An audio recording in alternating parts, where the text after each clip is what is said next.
In today's video, how to get lean or ripped step-by-step guide. Let's go.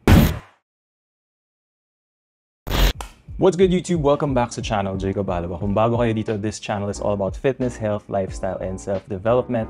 So guys, it's been a while since I've made a video like this, pero this is gonna be a straight-up video. What I personally do and how I personally coach clients to lose fat, get lean, get ripped, depende yan sa goal mo. Hindi naman different yung process from getting lean to ripped. Pag gusto mo lang talaga maging ripped or very lean, mas matagal lang siya. Pero the first actual step that you have to do, it's more of a mindset thing. Kailangan mag-commit ka to the journey. Commit ka to the process. Even before attempting a fat loss phase, if you're attempting to lower your body fat percentage, kailangan gusto mo. You really have to start the attempt by wanting it and committing to the process early on. Most of the time, even with clients that I've worked with, kung hindi pa sila ganun ka-ready to start, gusto lang nilang pumayat without a deeper why, deeper understanding, parang basically, game lang sila pero hindi pa sila mentally ready. Most of the time, ganun nagfe-fail yung mga tao. So the first step is actually wanting this. And how badly do you want it? The second step to getting lean is to understand your calories and your macronutrients. I have videos about nutrition fundamentals, so if hindi nyo pa alam yun, you guys should watch that. Kasi calories and macronutrients, yan yung magiging foundation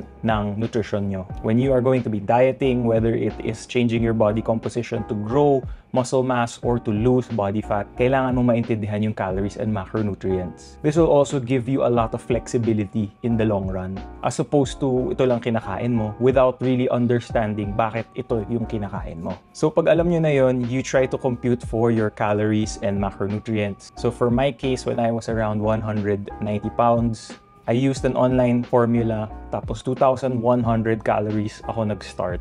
So I recommend just going online, hanap kayo ng maintenance calories formula, input nyo yung data nyo, then you will get your calories. Pag deficit, it's usually lower than your maintenance, minus 300 or minus 500 calories. Once you understand this, stick with these numbers. Not just a few days, but try nyo for at least 2 weeks. If you see na may changes sa katawan nyo, may changes sa weight, then you are in a calorie deficit. One thing that I also do is siniset ko yung protein ko at least 1 gram per pound of body weight. So, hindi naman kailangan super strict nun, pero pwede ka na sa 0.8 to 1 gram per pound. The third step, once you have your calories and macronutrients down, is getting into the habit of tracking. Not just the food, but also the weight tsaka yung steps. Tracking will be very important sa fat loss journey nyo because it will give you accountability. So ganyan ako mag-coach ng mga clients ko. We do have a Google Sheet kung saan na-oversee ko rin yung data nila. Whether it is their food, whether it is their steps, whether it is their cardio. Mas important lalo na yung daily weight nila. So if you have these data points kasi, dun mo talaga makikita if you are losing fat or not. Without data, nanguhula ka lang. Even when it comes to your calories, without that, nanguhula ka lang. Hindi mo alam how much you're actually consuming. Alam mo nga yung calories mo, pero hindi mo naman tinatrack. Paano mo malalaman kung naka-deficit ka nga? Diba? So this is very important. Get into the habit of tracking. As much as alam kong napaka-hassle niyang gawin, personally, yun din yung nagiging struggles ko, yung laging nagtatrack. It will give you the fastest results kasi it takes away the guesswork. Hindi ka na manghuhula kung naka-calorie deficit ka ba or kung sumasobra ka sa kain. Get into the habit of tracking.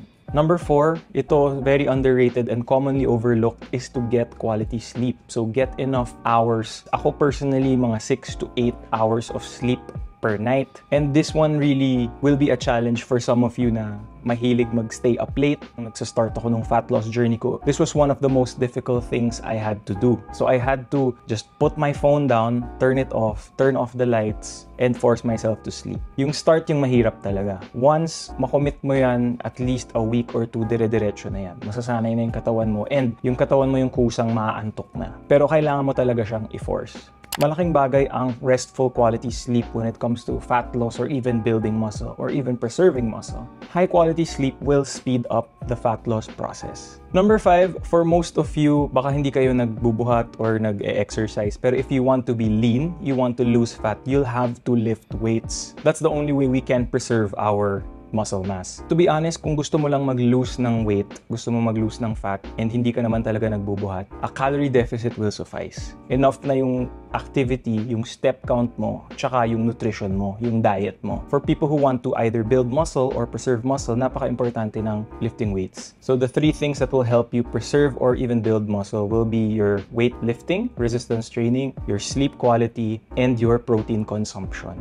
So again, I keep my protein at least 0.8 to 1 gram per pound of body weight. So for people who do train, ako when I got ripped, I committed to 5 times a week of training. So for most people, baka hindi naman feasible to. So create a split based on how often kaya mong magbuhat per week. Some of my clients do 3 times, some of them do 4 times. Pag 3 times, full body split ko na para at least twice a week na hit yung muscle groups. You can play around with the split, mas magmamatter pa rin talaga kung consistent ka dun sa buhat mo. Sabihin natin, nagawa mo lahat to, nagsusukat ka ng calories, nagtitraining ka, tracking your weight, and everything is going well, pero nagkaroon ng unforeseen event or unplanned gathering, masisira yung diet mo. One tip is to be adaptable or learn to adjust on the spot. Ako personally, if alam ko may dinner ako tonight, I would save most of my calories. So for example, if I had 2,000 calories, I would probably have a light breakfast, light lunch, halos high protein lang, tapos mababa yung carbs and fats. By nighttime, kasi hindi ko naman magagaranti na matatrack ko yung kakainin ko, I have more calories to play with. At the end of the day, it's about your calories.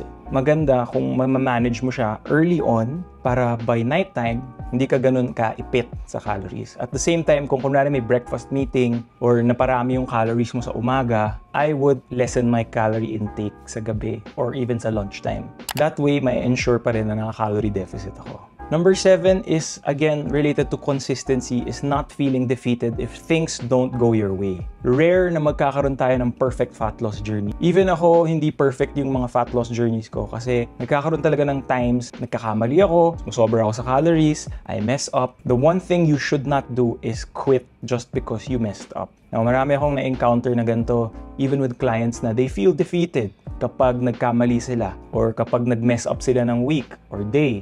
If you embrace this feeling, magsusnowball na yan and mawawala ka na sa mental state na ready ka mag-lose ng fat.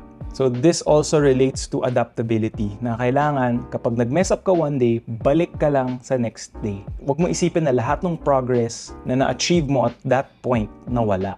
That's when we start to mess up. Usually this happens pag nakabakasyon or napakain, may event. Just get back on track. The moment na sumuko kayo and patagalin nyo yung feeling na yun, mas mawawala kayo mentally. And it's gonna be more difficult for you to get the momentum or get the ball rolling. And number 8, don't put a deadline on yourself. Don't pressure yourself na you have to get to this weight at this time. I suggest getting an accountability partner also or a coach para at least may timeline kayo. A good coach can tell you na may timeline kayo kung at this time, dapat in a way, medyo ganito na yung weight natin. Pero at the end of it all, hindi naman laging masusunod yun. So don't pressure yourself to get there as quickly as possible. Kasi I've mentioned this before sa mga previous videos ko. Imagine if you're starting out na mataas yung body fat mo, ilang years bago na ipon yun. If you want to seriously lose weight, mabilis lang siya. As long as you stay locked in mentally, you're consistent with everything, calorie deficit, steps, sleep, training, you will get lean. Just a quick one for this one. Medyo reminder video siya and I hope you guys learned a lot. Kung bago kayo dito, please like, comment, subscribe, share this video and I'll see you guys in the next one.